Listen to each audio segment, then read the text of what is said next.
Welcome back to One Comic Book a Day, where we're covering Superman 85 and the second story, Clark Kent, Gentleman Journalist.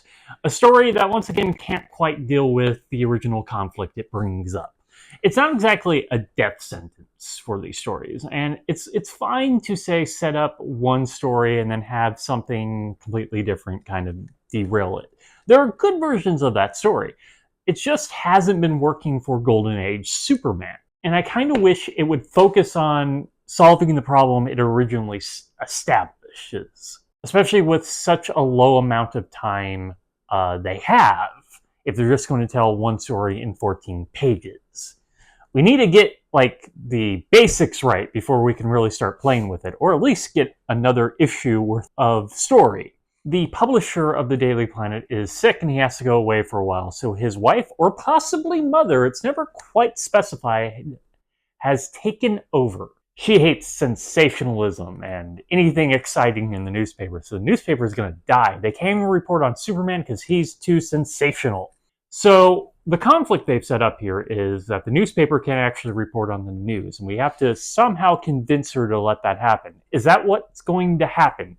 Not exactly. There's going to be another conflict she's going to be involved with, which will eventually convince her, but is not exactly Superman trying to convince this old woman to let the newspaper do what they want to do. Also, she demands everyone to dress nicely, and by dress nicely, they're all dressed up like they're from the Golden Age and going to a day at the races. That includes black coats and white bow ties. Yes! I think Perry even has tails on his jacket. I wrote that down, but while going through the issue, I couldn't find him in tails, so maybe I just imagined that. But everybody is dressed way too nicely to be reporting on basically nothing. Though I'd wish CNN and all the other cable news would take a bit of this non-sensationalism to heart. Not all the time. I know what sells, it's just they go way too far in it to sell. But of course, the story can't remain focused, so instead we're going to be introduced to some con men, not Wolfingham, sadly enough, because the comics have forgotten about him, conning her out of some donation money by making it seem like they're actually a organization for a worthy cause, which Clark sees through, but he doesn't really do anything about until the end. There's even like one or two set pieces for Superman to handle, but even then it's not even all that interested in them because we can't actually report on them, and in no way are they going to have anything to do with the actual plot of this comic. See, there's some problems here with the focus. Eventually their plan is revealed and they are defeated not by Superman, but by the new publisher, his wife, or his mother, still don't know. Guess by age, it's probably his wife.